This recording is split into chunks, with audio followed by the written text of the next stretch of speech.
balikan natin, Ina, yung nangyari kay Vice President Leni Robredo. Mhm. Di ba? Inimbita siya ng presidente, ni President Duterte, nung siya ay Vice President, para maging bahagi ng kabinete. No? Tapos, HUDCC. nung ginawa niya yung kanyang tungkulin, nag-propose siya ng mga polisiya sa anti-drugs, anti-crime, na walang extrajudicial killings. Napuntahan yung source ng problema, yung tinatawag na supply side. Hindi yung mga addict ang pinapatay, no? Kung hindi yung pinanggagalingan ng droga sa customs, no? Sa Bucor, no? Sa mga drug lords. Yun yung kanyang pinropose. Anong ginawa ni Digong? Siya ay hindi sumusunod sa polisiya ng gobyerno na dapat patayin ang mga addict at mga pusher. Anong ginawa? Tinanggal siya. O hindi pina-attend to mga cabinet makatarungan. meeting. Napaka hindi makatarungan. Pero siya ay tinanggal ng presidente dahil ang tingin ng presidente, no, ay yung kanyang humanitarian approach sa problema ng drugs at saka krimen, no, ay mali. Tinanggal siya. Ngayon, no? Ngayon nangyayaring ito na mismo yung Vice President ang bumabatikos sa presidente. Halimbawa, sa kanyang peace talks sa mga insurgents. The deal with the devil, sabi niya eh. Oo. Dealing with the devil. No? Mukhang expert yung mga Duterte sa mga demonyo. No? Mukhang kilala nila. No? kaya dapat lamang na siya ay mag-resign. Kung hindi, ay dapat tanggalin siya.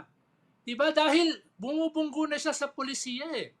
Nung primary leader na dapat gumagawa ng mga polisiya at programa. Medyo, sabi naman po ni kung ikaw ay may kaunting decency, diba? Kung ikaw ay may kaunting kahihiyan, ikaw na mismo ang magkusa. Diba?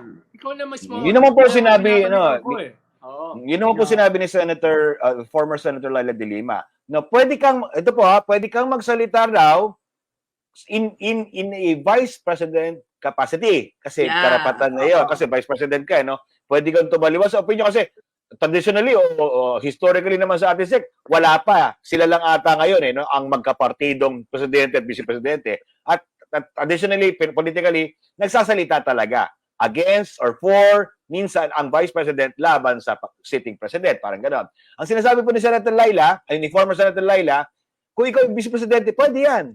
Pero pag ikaw ay DepEd secretary, kasi nakita natin naka-DepEd siyang polo shirt noon tapos gamit ang dapat magbitaw ka sa pwesto ngayon habang ikaw ay cabinet member. Yun po yung pagkakaibang sinasabi niya. Kaya so yun po yung sinasabi niyo. No?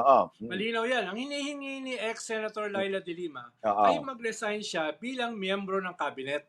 Dahil yung DepEd ang pinakamalaking departamento sa gobyerno. Napakahalaga niyan. Dahil edukasyon niya na mamamayan eh.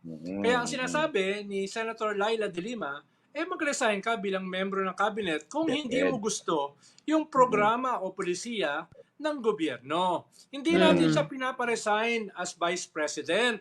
No? Kung totoo yung sinasabi ng Vera Files, kung totoo yung testimony ni Las Cañas sa ICC, no? Bahala na yung ICC sa kanya at sa kanyang ama. No? At isa pa bukod sa DepEd, para malinaw, hindi siya pinaparesign as vice president. VP, Bahala na yung ICC doon.